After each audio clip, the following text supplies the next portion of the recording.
I'm going to be a bit mean, I think, in this podcast, just for fun. Just let it out a bit. I've been reading some Insta poets and not Insta poets, but just poetry online that I haven't for ages. I normally don't, and it feels arrogant to talk about this because my stuff's not that good. It has its moments, but I've been reading these really popular accounts of these with beautiful metaphors, really nicely structured poetry, and I go, and then I finish and it's like, oh, nothing, nothing happened. But in the middle of it, I'm reading it and I'm thinking, wow, this is really quite well written and it's beautiful and there's some surprising metaphors, and then it's over, and then I feel like it just stole something from me. I feel like I just got robbed by a beautiful pickpocket or something. It stole something from me, and maybe it's because this poetry doesn't feel lived in. Maybe I'm making that up. Maybe I'm being completely arrogant. But then I think about poets like Josh Turek, who sometimes listens to this. I thought I'd give him a shout out. G'day, Josh, if you're washing the dishes, if you're actually listening to this. He's come from so many different angles, from comedy to poetry to essay, and kind of incorporated and blended it all through, plus life experience. I feel like he's just coming into something really interesting. I've sort of followed him for the last 4 or so, not 4 years, 5 years. I think I bookmarked one of his early pieces, because performance in a piece I bookmarked. I remember someone sending it to me, friends sending it to me and saying, "This is your brother." I watched it and I thought, what a crack up. He's funny and interesting and profound at the same time, but blending all these different forms of, what do you call it, genre? It's sort of essay, poetry, comedy, and life experience and performance. It brought something to it. But then when I read these other accounts that have like 500,000 followers, and they're just like these little snippets of beautiful slide after slide of a beautiful metaphor. There's an account that I was reading today. I just can't handle it. I feel I feel robbed. I feel like I was robbed of my own brain, because it's actually really beautifully written, and there's some metaphors where I go, wow, that's amazing. I wish I'd actually written that. But then I come away going, oh no, I'm glad that I didn't. But there's an account that, I'm not going to say the account, but it feels like the wisdom of therapy mixed with Mills and Boone mixed with Bukowski, and it's a guy that's kind of willfully appealing to females, and it makes me, I don't know, because there you go, I'm just catching myself in my own gridlock, loophole, irony, whatever you call it, where I've just written this mum's book and that appealed to women more than men. Yeah, this poet, it's the wisdom of therapy that gets me, because it's all, because the Bukowski bit with the Mills and Boone bit is fine, but when you strip it away, you can feel the mechanisms of pop therapy wisdom, and I can't stand it. Like, it feels like it's infecting my brain with bullshit somehow. I can't stand, like, I think John Cleese said psychology is like 80 years behind, and 100 years from now we'll say that every single thing we learnt from psychology was actually bullshit.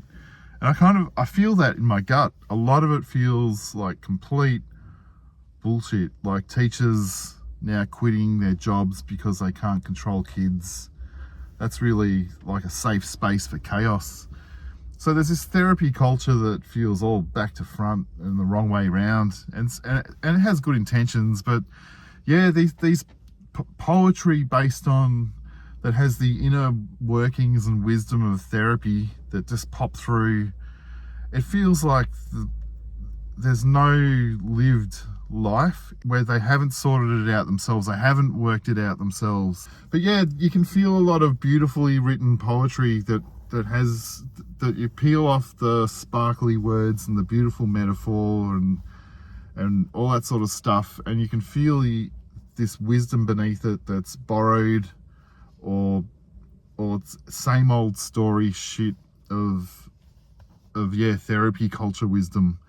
Yeah, there's a lot of that poetry out there, and I'm sure it's useful to a lot of people too. Like, it's just the way of the world. Yeah, there's no distinctive voice because of that. That's what I think I'm getting to. That there's so much beautifully written poetry, but with the inner workings of the wisdom of therapy, pop culture therapy, that there's no new voice that comes out and breaks through, because it's all unlived life, because it's all been worked out in a therapy room. It hasn't been, it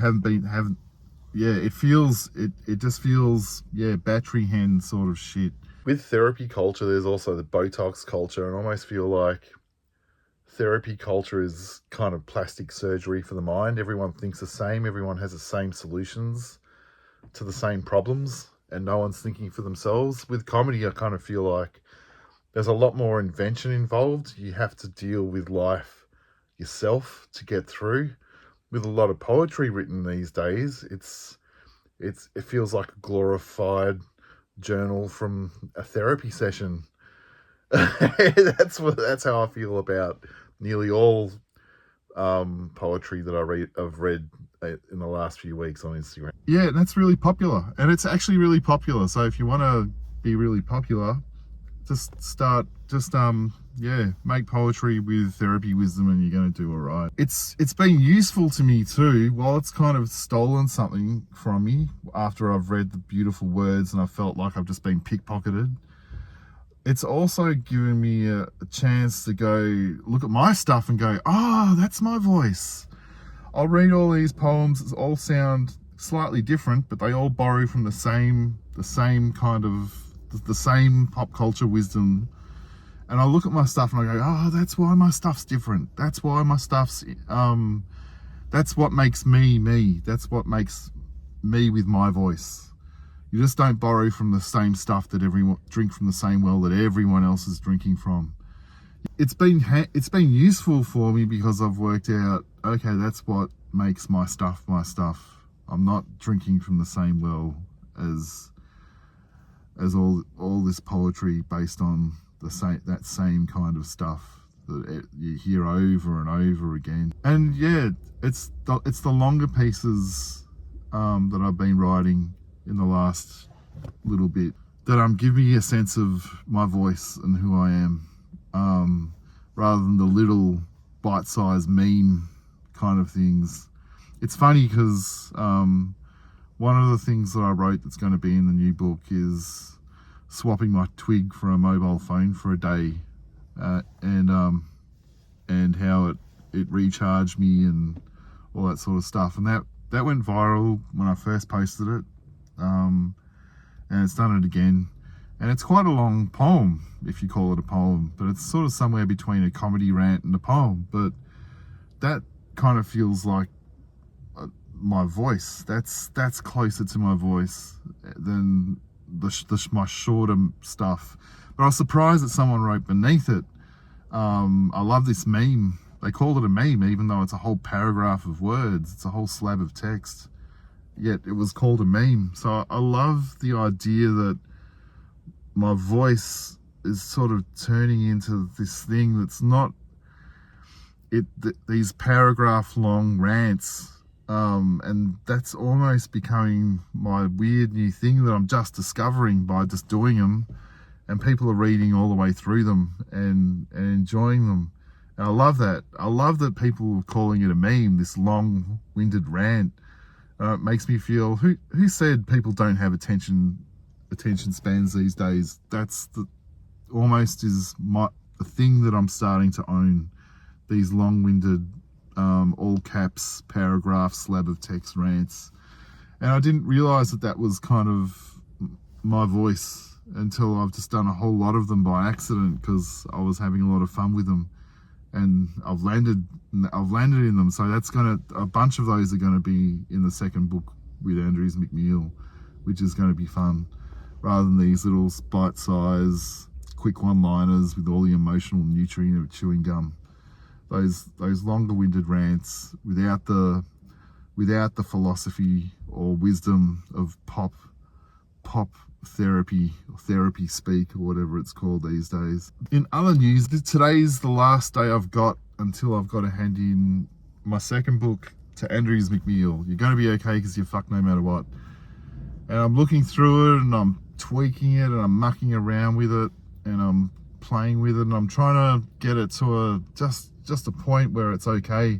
There's like 192 pages and there are about probably 5 poems in it that I don't love. They're there, and I'm just in a shockingly bad mood today that I can't see my own work straight. I can't see the value in some of it. Those 5 pieces that I'm scared that are going to infect the rest of it. It's always a danger of you just need one bad poetry in a bunch of 100 and it brings them all down. It infects it all. It just makes all the other things look like, oh, you didn't really know what you were doing there, do you? Because of this one, the slowest member of the group has decided to bring it all undone. For a whole month, I've never worked so hard. I'd get up and write, and I take only just enough break to recharge and write again, and then write, break, write, eat, do a shit, go to bed. I feel like my whole life, these last 5 weeks, has been, I feel like a battery hand poet. The only reason I'm doing it is because I knew this book was going to be, I'll have one more shot at it before it goes to print, to come out for March next year, the second one. So I thought, I'm just going to work really hard at it, and whatever poems that don't make it into it, maybe they'll work for a third book. And I'm sort of working on a third book as well that hasn't been bought, but Andrews McMeel seem keen on it, but we'll see, because they have got to check out how the sales go on Mum's book and the second one as well, which is fair enough. But yeah, so I've been working on a third book as well the last month while trying to come up with some extra pieces just to polish the shit out of the second book. And that third book's really, I'm trying to make it, yeah, just a bit gentle. I've talked about that in the last few podcasts. Just a bit more, a bit less a tirade of cynicism. Anyway, if you'd like to leave a review on Spotify, Apple, or comment on YouTube, I'd love it.